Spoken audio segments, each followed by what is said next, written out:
I'm Eric Hollenbeck. Welcome to Tales from the Ox.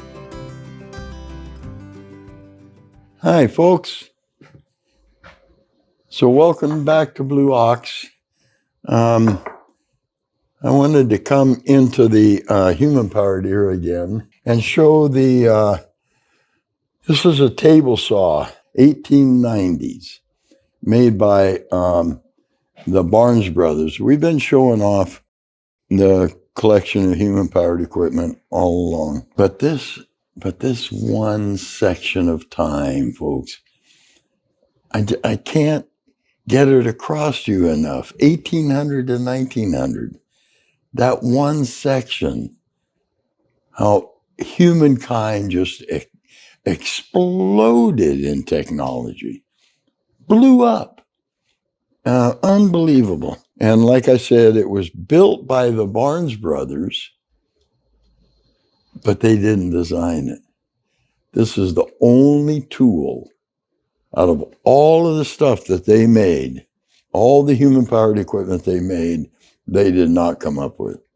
They bought this patent from somebody else. And then they produced it. So it's pretty straightforward. We all know what a table saw is. Here's the saw blade, and we rip boards through it. So let's say that on this board right here, I would like this board to wind up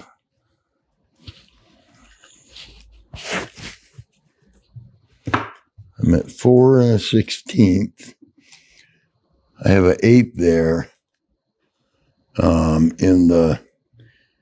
I get it. I'm using a modern saw blade because I'm lazy and don't want to keep sharpening blades when we do these demonstrations. But I think that I want this board to be 2 inches. Okay.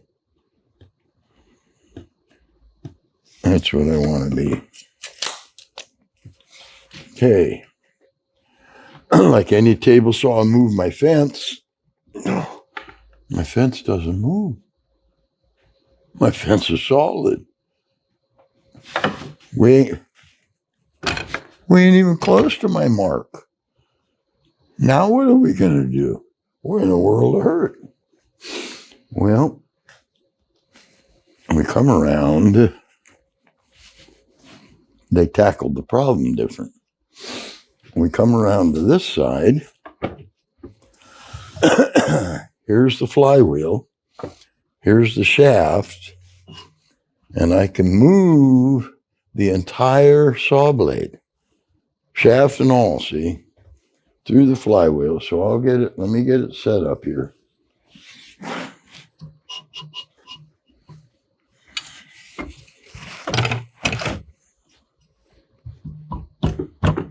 Then I come around. You see the shaft is running. This is the flywheel. Here's the shaft running inside the flywheel. I can move the shaft anywhere I want to move it. So to adjust my cut anywhere I want to be. Fence stays stationary. That's pretty clever, isn't it? Okay. Now we got to go back here because I got to talking and chased a dang rabbit, and that's okay.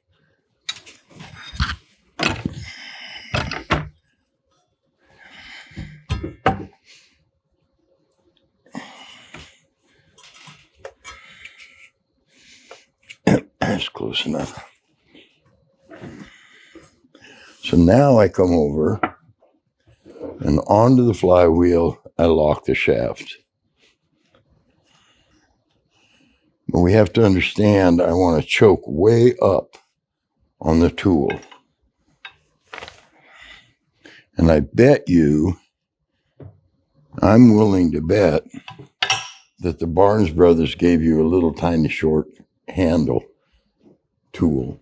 And the reason for that, you go with a long tool out here and you start wrenching down on that shaft, you're going to mar that shaft. That shaft's got to go through these bearings. not over there, but over here. And your flywheel's got to be able to spin in and out. So now we'll start it. Ready, everybody clear?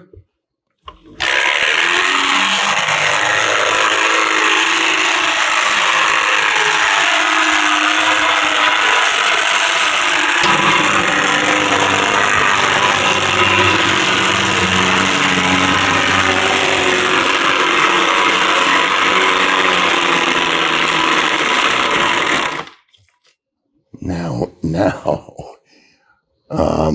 we've just gotten to the one problem with this saw. Look at that nice straight cut it just made.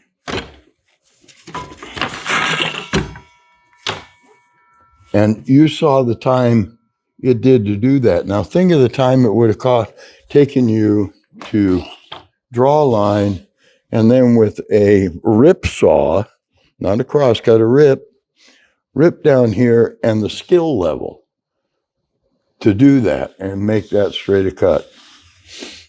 But I can't keep going, because if I keep going,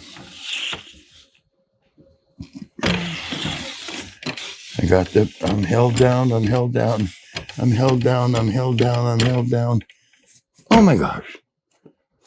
I'm not held down anymore, and I'm not out of the cut. So now it's all wiggly wobbly, and this is going to be terrible, terrible. Well, here's how I figured out how to change it. Now we go end for end, not to the side, end for end, come back, and come back into the cut.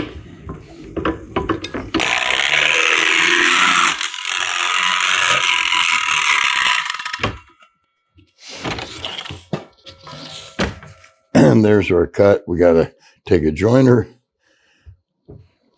We have to take a joiner plane and plane the little burr off right there, but that's it. And the reason we have to plane the little burr off is because I'm an older guy and I used a really narrow board to cut. This will cut up to 4 inches. I think I can get a 4-inch through there. No, I take that back. What's a feed? 3.5, 3 3/4. I can cut up to 3 3/4. I can jump the feed rate on the pulley by jumping the belt. I can make it go slower. So on a real wide cut, I would go slower and make a wider cut. So that's. And let me tell you this, folks. A lot of the people come through here think that they did this power feed for safety. They didn't do it for safety. You cannot. One man, and remember, this is for the craft. All of this stuff is made to bring the industrial age to the craftsman, but he or she had to be the power source. One guy can't crank and feed the board at the same time. You can't do that. They had to power feed it. Okay? So it wasn't anything to do with safety. It was to do with keeping the energy of this flywheel transferring to the energy of the saw blade and keep the saw blade going throughout it. Okay, that's one story. Now, what's the story inside the story? And that story's right there. This is something we all see every day. We think we know this. It's a circle saw blade. Circle saw blade's been around forever. Forever. My whole life. So they've been here forever, right? No. We saw, Ben, the scroll saws. The Egyptians had scroll saws. That's been around forever. Prior to Tabitha Babbitt in the early 1800s. She was a shaker woman doing her spinning on the spinning wheel. And one day it dawned on her, I bet you if you put teeth in that thing, it'd cut wood. Prior to that, and for a long time after, I'm going to show you why, the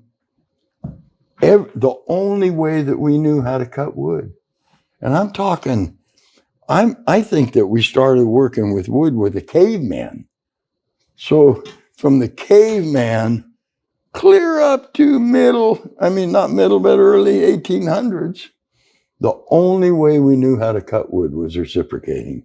Everything was reciprocating. Scroll saws, reciprocating. Hand saws, reciprocating. This is the blade out of a drag saw, and there'd be a small drag saw like this. See, the blade goes right in here, and the blade, this goes on the log. You've got the tree felled on the ground. Then you bring this up to the side. Here's 16 feet. I want to cut it. This blade goes back and forth.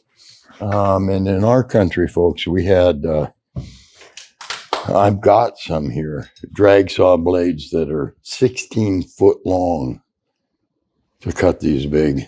And the saw would sit on the side of the log and finally get it cut in half. Everything, sawmills were reciprocating. They had a pit saw. They had a long blade like this, rip saw blade.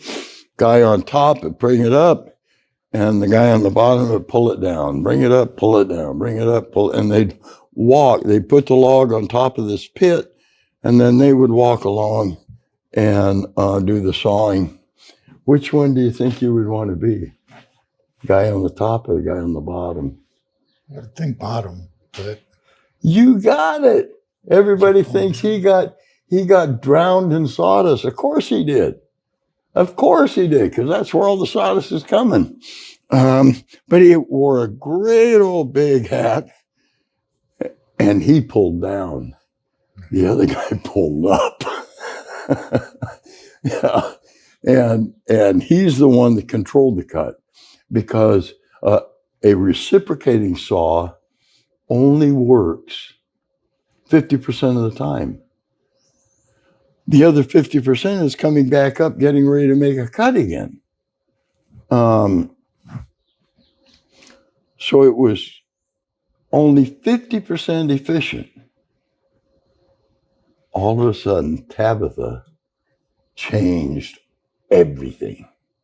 Because watch this now. As I move this other way, there is a tooth in the cut 90% of the time. Almost always there's a tooth in the cut. I mean, this completely changed everything, the circle saw. Maybe revolutionized. I don't even know what that word means, but I've heard it. The whole industry. And on a small blade like this, I don't know if this is important to you folks, but on a small blade like this blade is dead flat. On a big blade, like a 52-inch on my sawmill, that blade ain't flat. That blade is saucer shaped. It's got a curve in it. And they hammer the bejesus out of the center of it and make it curve like that. And every blade has a very, very, very specific curve in it. For mine, it was hammered to 720 RPM. So the minute you hit 720 RPM or thereabouts, there was a leeway, couple hundred leeway, then the centrifugal force on the outside of the blade stretches the blade, and the blade stands up straight. Otherwise, if it wasn't hammered like that, every time you cut and hit a hard piece of grain or a knot, it'd just meander its way through, however it could get to the other end. But by having its outside stretched, it can't move unless you drop down below the 720 and say it's 600 on mine. I don't know what the lower end is. So the sawyer has to be listening all the time and keeping the RPM up by slowing the feed down and then easing into it a little bit and slowing the feed down. Bandsaw blades don't have that problem, but circle saw blades do.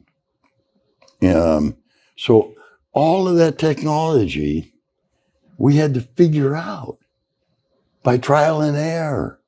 And for Tabitha to come up with the original concept out of nowhere is just phenomenal. Absolutely phenomenal. She was, maybe she was the Einstein of woodworking. Okay, thanks, folks.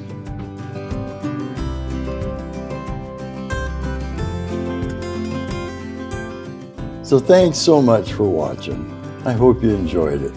And you can also watch videos here and here.